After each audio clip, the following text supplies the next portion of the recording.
Start. Now, I would like to say that with this measure we are now adopting, to my mind, it will not be possible to have this system or any other system functioning effectively. The number of clauses that we have included are so restrictive and rigid that it will not be possible for any system to function in this country. It will still be able to function. It will be able to function with a lot of difficulties. It will be said afterwards that the industrial sector, particularly the private sector, has not been able to deliver the goods. I would like to warn the government that if anything happens in the future in which industrial production or production in the private sector has not gone up, it would be not because of any lack of efforts on the part of the private sector, but because of the measure that we are now adopting. I have mentioned several times how this particular bill is very restrictive and how it will hamper the normal growth of companies in this country. It is a pity that when we are on the threshold of the second 5-year plan, such a measure should pass in this House. I would now like to make a few observations about the speeches of some of the honorable members here. Sri Ashok Mehta justifies the restrictions on managing agents by saying that managing agents are no longer the main source of finance.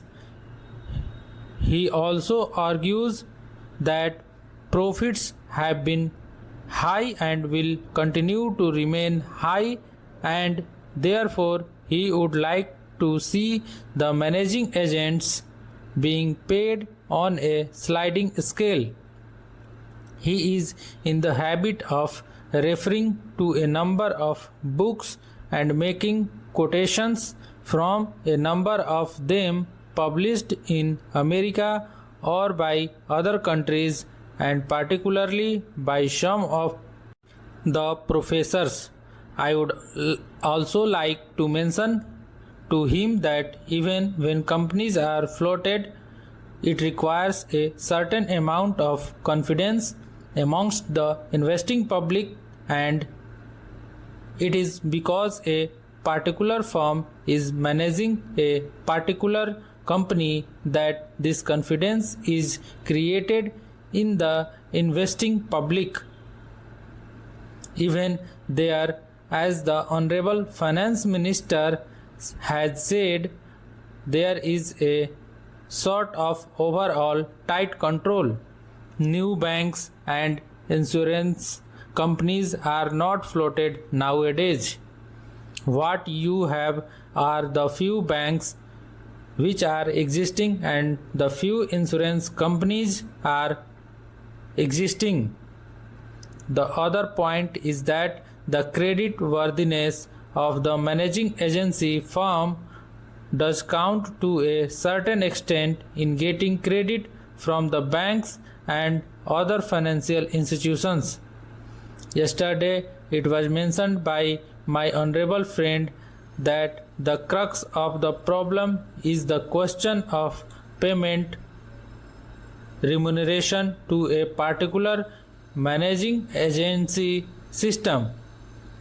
He said that in this bill a definite encouragement has been given to the alternative type of management, namely the managing director or the manager, where an individual has been permitted to take 5%, while in the case of the managing agent it has been permitted to take about 10%.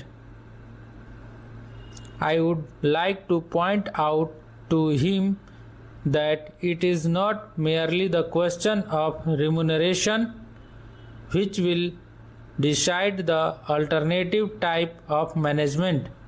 The remuneration is not a very important thing unless and until you allow a certain amount of flexibility for any system to function. It will not be possible to evolve any other system to take the place of the managing agency system. In spite of so many shackles, you may find that those few businesses houses which are carrying on now may have to carry on the present basis. You may not find many new people coming in the field. Several times it has been mentioned in this house by the business community that no prescribed for itself a code of conduct.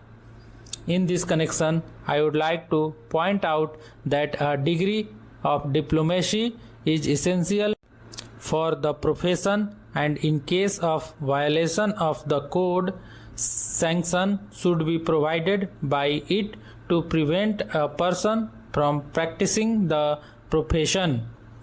Today, even Ashoka Mehta and Sri C. Shah can set up a grocery shop and become businessmen. Nobody lays down any condition for starting business, and nobody can prevent others from continuing it.